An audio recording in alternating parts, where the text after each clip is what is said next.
seeing enough? No, you don't get what you do what you want. But this is going to be.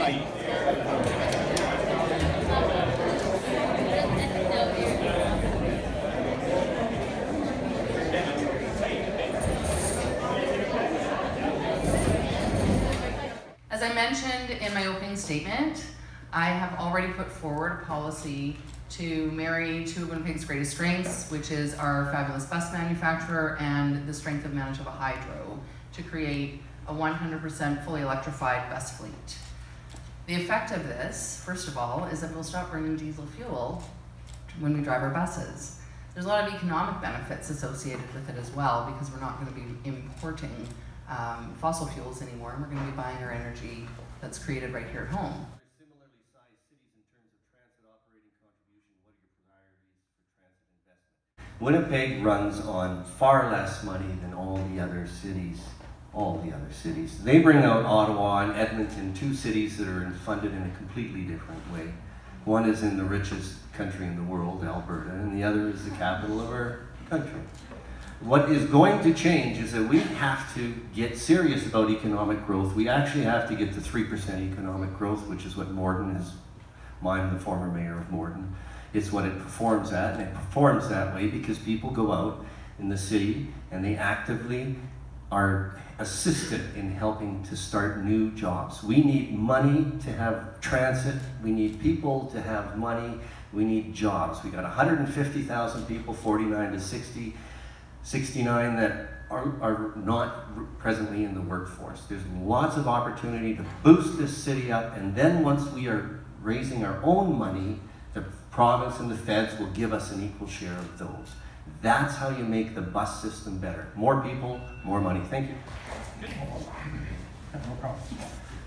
One of the problems we have in Winnipeg is that most of the people that are growing up here and see what they describe as a demise in the core of their city and start to move farther out, it becomes less practical for them to use our buses. We have these ring communities that grow up and people transit back and forth. We don't have park and ride options for them.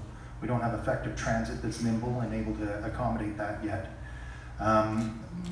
What I see is that if we're going to do that, we have two options. One is to provide a vastly enhanced transit system and increase funding appropriately to do that.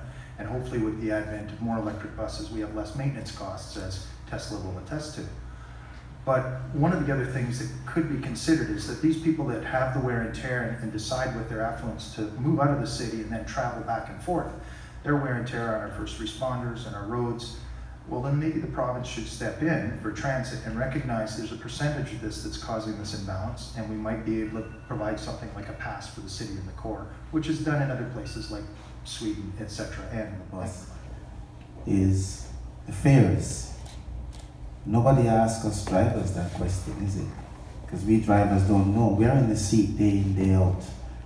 And I think we need to start listening to the frontline workers. And as a mayor, that's what my ambition is, will be to listen to people. I know some people may not see it that way, but the truth is you ask every driver, what's the reason for the lack of safety, and they'll tell you it's the fare. So for me, I'm lowering the fares. For me, when it comes to Ottawa, fortunately, I've been to Ottawa, I've seen what they're doing with light rail.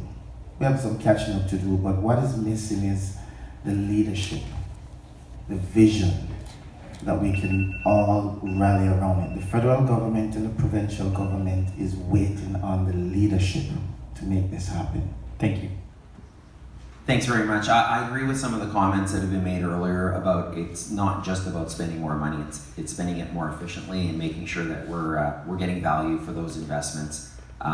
Over the last few years, we had last year a unilateral change by the provincial government in terms of the cost sharing arrangement. It resulted in the provincial government's fund being effectively frozen at $42 million.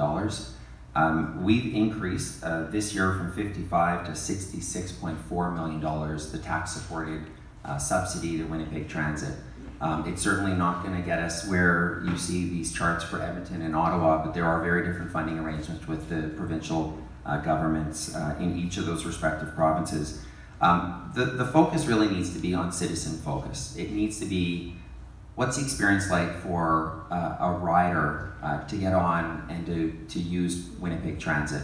And that's right now why the operational review and the Winnipeg Transit Master Plan is so incredibly important. Hi, Winnipeg Transit is very, very important for me. I was the only candidate who did campaigning on inside the buses and even on bus stops. I'm all the time talking about for Winnipeggers how I can do much for them. So low income bus pass is very, very important for Winnipeg. Unfortunately, we don't have money. All so far, I made a promise with Winnipeggers, 500,000. If I got elected, I'm gonna give to the single mothers so they can go to a work. Low income single mothers. And day before yesterday, I made an official statement through Winnipeg Sun. I'm gonna be reduced $2.95 current fare to $2.70 back what we had there. So already my incumbent told you we had $192 million revenue and $67 million already subsidized. So unfortunately we can't make more promises, but for me, transit is a very, very important issue because all the time I'm in Winnipeg buses, I'm on the Winnipeg stops, Winnipeg bus stops, everywhere I'm talking to Winnipeg.